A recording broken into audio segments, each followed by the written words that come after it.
Hi, everybody. I'm Todd, and I hope your day's going really well. Today, I'm going to take a look at the Golden Age Comp 3A, an LA3A style compressor that just might be a great fit for your studio. Now, you'll often hear that the main difference between an LA2A and a 3A is that the 3A drops the tube circuitry in favor of solid state. And while that's true, the main difference is in how the compressor behaves and how it sounds.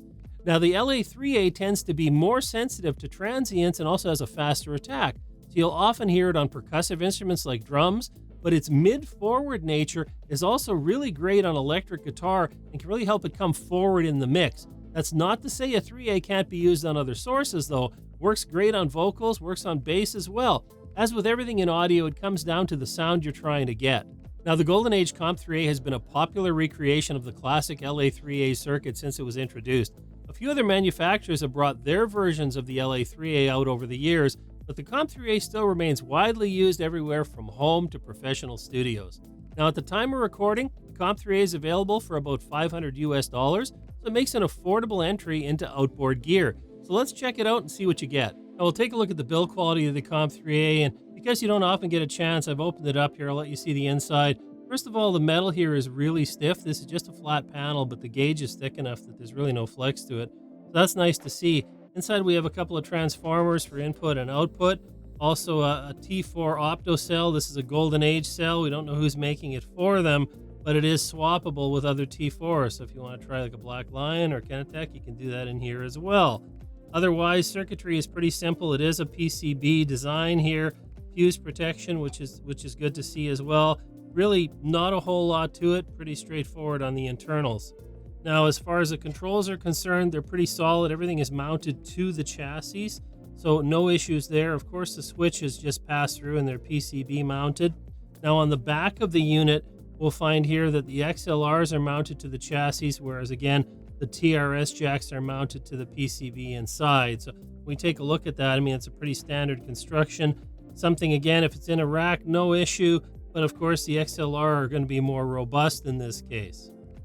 Power adapter is a 24-volt AC. Of course, it's an external adapter, line lump.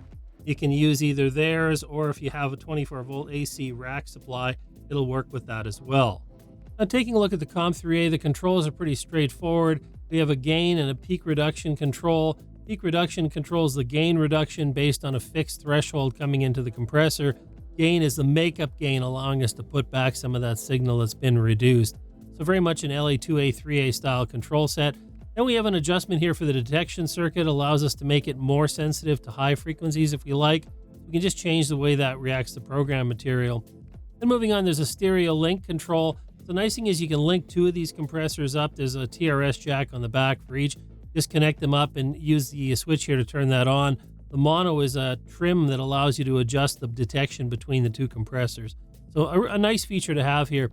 Then we have a mod circuit on here. The LA3A had a very popular mod. It was made kind of famous by Bob Clearmountain, and it's built into the Comp 3A here, so it's really nice. We can run it in the standard mode with both switches at the bottom, or we can engage the mod by putting both switches up. And what that does is it reduces the compressor's noise as well as increases the sensitivity, so it'll compress a little more. So a little different character there. Then we have a limit and compress switch. Really, in the limit mode, it starts to get more aggressive as we get into more and more compression. Doesn't make so much difference in light compression, but anything with heavier compression, the limit mode is going to clamp down on it a little bit more. So again, a little more versatility there. We have a hard bypass here for in and out, nice for comparing back and forth. Really like to see that. Meter control for gain reduction, +4 and +10, allows us to adjust the way the meter is going to display either the program material or the gain reduction. We got a power control there as well. And also here we have a zero adjustment, which a lot of times you see on the back of a compressor, but it's nice to be able to zero out the meter with the front here. So a really kind of robust set of features. Okay, and so I have a few demos for us. We'll start out here on drums.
Right now it's all falling apart. Right now you don't know where to start.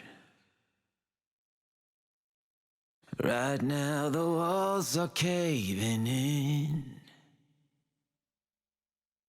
Right now you don't know where to begin. Right now you're searching high and low. And right now you don't know where to go. Right now you hear the thunder roar. Right now it feels like you lost the war.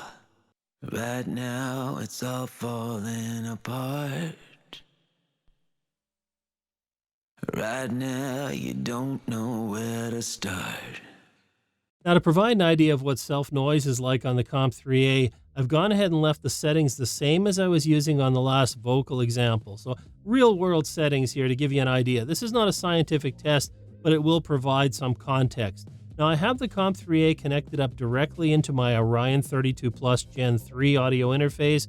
It is dead silent. So most of what we're seeing here is the result of the circuit and the Comp 3A. Now, the cabling here is Mogami that's running back and forth between the units. So again, as quiet as I can possibly have with cable, and it's well managed. Now you can see a few things here. First of all, we have this spike sitting right at around 60 hertz. That's going to be electrical noise, of course. I do have the electrical routed as good as I possibly can in all of my racks.